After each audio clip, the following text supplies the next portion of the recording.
Hello, everybody. Welcome back to another storytelling video. Our story for today is a bit dark and disturbing. If you're easily disturbed or if you're eating right now, you better watch the video later. Today's story is about Renee Hartevelt, a 26-year-old Dutch student in Sorbonne, one of the exclusive universities in Paris. She was born on 1955 and was described as beautiful young woman inside and out. While studying French literature in Paris, she became friends with a 32-year-old Japanese exchange student, Issei Sagawa, who was taking his PhD in comparative literature at that time. They were classmates in some courses and began spending time together as friends. Little did she know the real reasons why the small and sickly looking Japanese man befriended her. She thought for sure that Issei was just like her other friends, nice and fun to be with.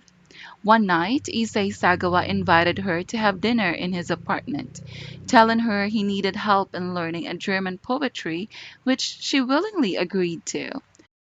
The two began talking about their classes, the poetry, and maybe some other stuff. That night, Renee left Sagawa's apartment without any clue on what he was going to do next. Their friendship continued, and Sagawa invited Renee again over for dinner.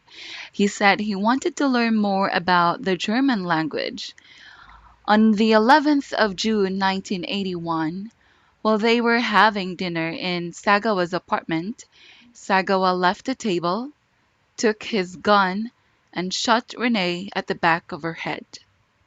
The reason he shot her is not because he hates her. It's because he liked her so much that he wanted to get a taste of her flesh. Issei Sagawa cut her body into pieces, put them in plastic containers, and stored it in his small freezer. He also took some of her flesh and cooked them. He ate it with beans and even used mustard to taste. Oh, I forgot to mention, he also had sex with her corpse. After enjoying his twisted idea of a good meal for 2 days, on 13th of June 1981, Sagawa decided to dispose Renee's badly mutilated body as it began to smell. Keeping some of her flesh in his freezer and some other body parts so he could later consume them, he put whatever was left of her in two suitcases. He then took a taxi and asked to be dropped by a densely wooded park. He planned to throw the suitcases in the lake. However, there was a floating restaurant in that lake, and it was just before sunset, so there were still other many people around. So he decided to wait. He sat on one of the benches there, and the suitcases were just beside him, and then he fell asleep. An elderly man noticed the blood dripping from one of the suitcases, and out of curiosity, opened it. To his horror, he saw a woman's body badly mutilated.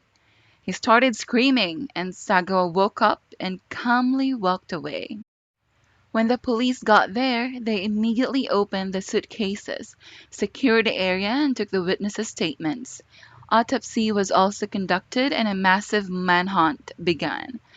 Thanks to the elderly man's description of him as a tiny Asian man, the taxi driver came forward and told the police where he picked up Sagawa.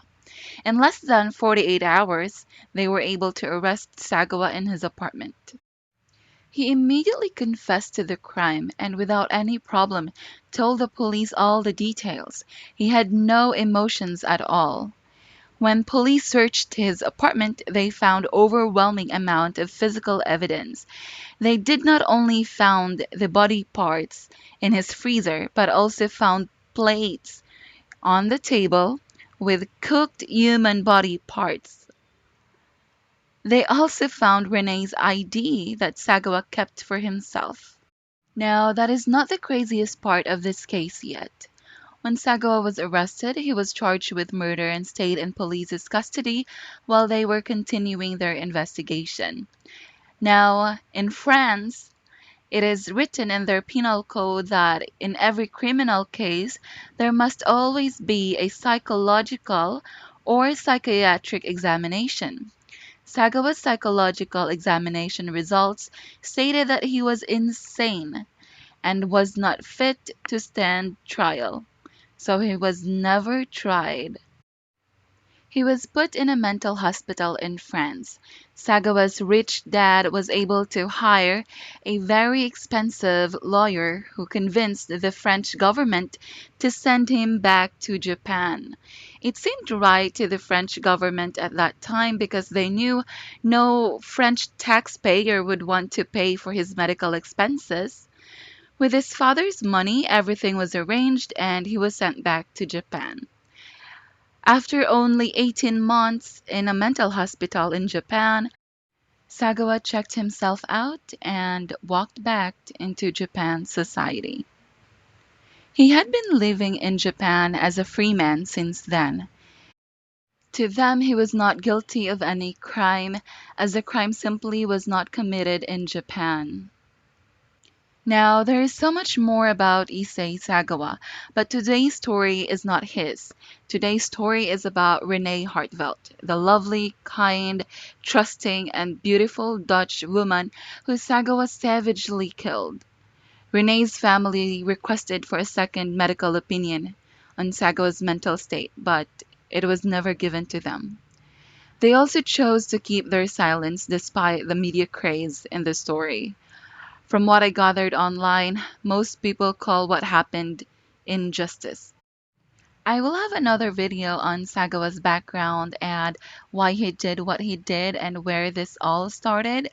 Feel free to comment down below what you think about this case. For more true crime stories, hit like, share, and subscribe. See you on my next video. Bye!